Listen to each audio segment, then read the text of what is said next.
ऐसे मुंह लटका के ना बैठ, लड़के वाले आते ही होंगे। माँ, कम से कम तू तो मुझे समझ, मैं सिर्फ 12 बरस की हूँ। हाँ तो छोरिया बरस से नहीं, हर मिनट और सेकंड से बड़ी होवे। मुझे भी थारे बाबा इसी उम्र में लाए थे। यहाँ माँ, वो वक्त कुछ और था, ये वक्त कुछ और है माँ। बेटा, और तो का वक्त ना कभी बदला है ना कभी बदलेगा। माँ, पर अभी मैं जो पढ़ना चाहती हूँ, कुछ बनना चाहती हूँ, उसका क्या? क्या करेगी इतना पढ़ लिख के? पति का दिल का रास्ता सीधा पेट से होके निकलता है। आटा पानी और रसोई का गणित सीख ले, यही काफी है।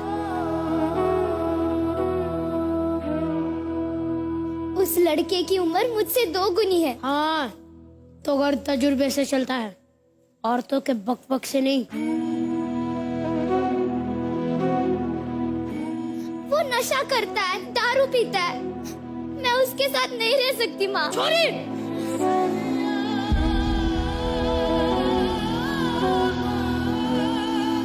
अब तू तारे मर्द को सिखाएगी कि घर कैसे चलेगा? अपनी आवाज अपनी माँ की पल्लू की तरह नीचे कर ले और ससुराल जाने के लिए तैयार हो जा। खम्मा गणिसा,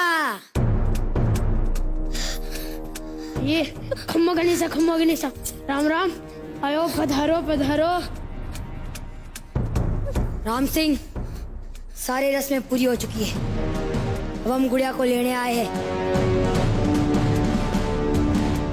अपनी बेटी के विदाई के लिए तैयार हो जाओ। माँ, मैं नहीं जाना चाहती, नहीं जाना चाहती मैं। राम सिंह, ये तारी बेटी क्या कह रही है? अब चिंता ना कीजिए, नादान बेटी है, नादान बेटी। अभी आपके साथ विदा कर देंगे। क्या कर रही है? जाओ। नहीं जाना। रुको।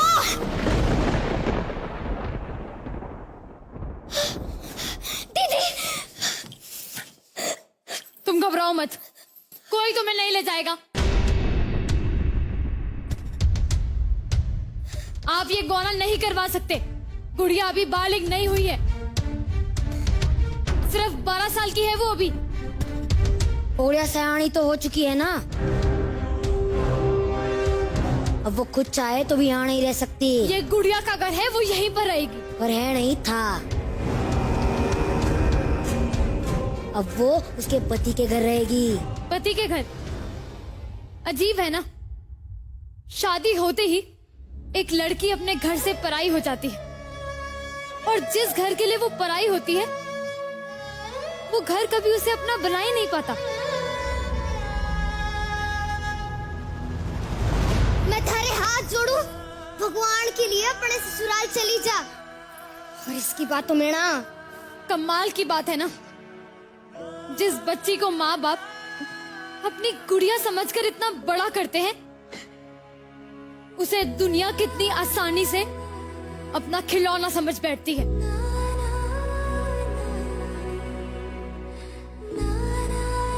देखो, आप हमारे परिवार के मसलों में दखल दे रही हो। तो क्या गलत कह रही हूँ मैं? गुड़िया पढ़ना चाहती है, कुछ बनना चाहती है। सूर्या सिर्फ रसोई में अच्छी लगती है, और तुम्हारी जैसी सोच रखने वाले सिर्फ गटर में अच्छे लगते हैं। चली 4 किताबें पढ़ के हमें कानून ना सिखा, हमरे माथे पर ना बैठ, समझी? बुढ़िया सयानी हो चुकी है, बहुत है हमरे लिए। चल। अरे ऐसे नहीं हो सकते, गुड़िया को हम ऐसे कैसे निकाल सकते? मैं हाथ जोड़ के विनती करती हूँ, मुझे ससुराल मत भेजवा। बीच में ना बढ़, बच्चे तो अभी। वाह, ये जानते हुए भी कि गुड़िया अभी बच्ची है, उसका जबरदस्ती से ब्याह करा के अपने घर ले जाना चाहते हो। ऐसे काम तुम्हारे जैसे नामर्दी कर सकते हैं। तू मुझे हाथ लगाएगी? मार इसको।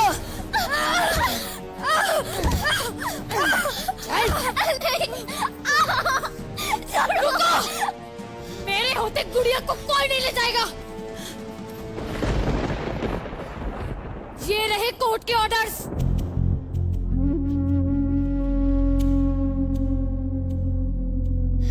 कोर्ट के ऑर्डर्स दिखाइए। बाप रे, हम तो डर गए। ये हमारा गाँव है, यहाँ पे हमारा कानून चलता है, समझी? चल। अरे बंद करो ये नाटक। डॉक्टर कृति, आप ठीक तो है? जी। तने पता है ना, बाल विवाह एक कानूनन अपराध है और इसकी सजा जरूर होगी। चल छोड़, चल।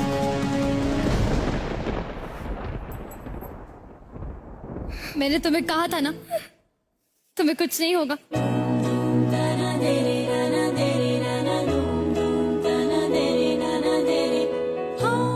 डॉक्टर कृति ने देश में हो रहे ऐसे ही बाल विवाह को रोकने के लिए सारथी ट्रस्ट की स्थापना की और उनके प्रयासों से अब तक लगभग 1200 बाल विवाह को रोका जा चुका है। इंडियाज बेस्ट ड्रामेबाज का ये मंच उनके इस हौसले को नमन करता है।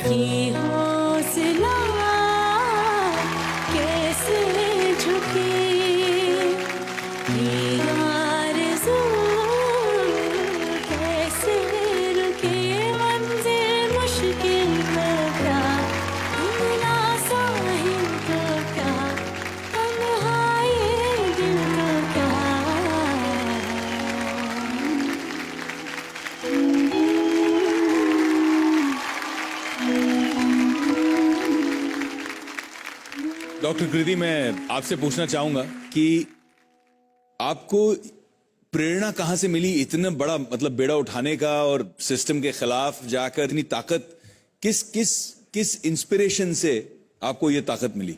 सबसे पहले विवेक खम्मा घड़ी सा। खम्मा घड़ी। जब आप बात कर रहे हैं अब्यूज की, एक्सप्लॉयटेशन की, विक्टिम्स की, तो जनरली लोग उनको किताबों में पढ़ते हैं। मैंने उन्हें सिर्फ किताबों में नहीं पढ़ा, मैंने अपनी लाइफ में एक्सपीरियंस किया। माने? मेरा लाइफ स्ट्रगलिंग रहा।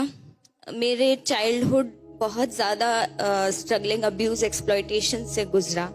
मेरे फादर ने मुझे जन्म होने से पहले ही अबैंडन कर दिया था। 10 साल की उम्र में मुझे जहर दे दिया गया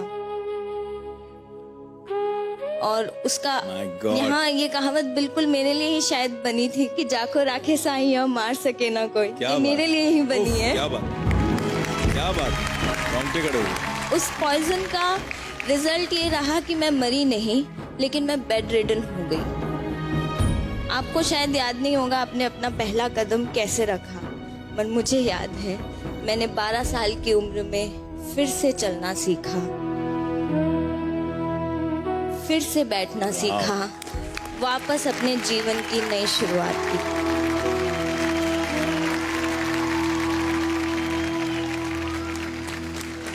सलाम आपके इस जज्बे को। उस मोमेंट पे मैंने सोच लिया था कि मैं अब पढ़ लिख कर उन विक्टिम्स को रिहैबिलिटेट करूंगी, बाहर निकालूंगी, जो कहीं ना कहीं मेरी तरह अब्यूज और एक्सप्लॉयटेड हुए हैं। और जब हम लॉ फ्रेम की बात करते हैं तो 1929 से हम बात कर रहे हैं कि बाल विवाह नहीं होने चाहिए। 1947 में हमारा देश आज़ाद हो गया, लेकिन हमारे देश के बच्चे आज भी बाल विवाह की बेड़ियों में जकड़े हुए हैं। इसी सोच के चलते देश का पहला बाल विवाह निरस्त, शून्यकरण यानी कि चाइल्ड मैरिज अनलमेंट कैंसिलेशन हमने कराया। वाह, जबरदस्त। आपकी सोच को सलाम है, आपके कर्मों को सलाम है। क्या बात, बहुत बढ़िया। Thank you so much.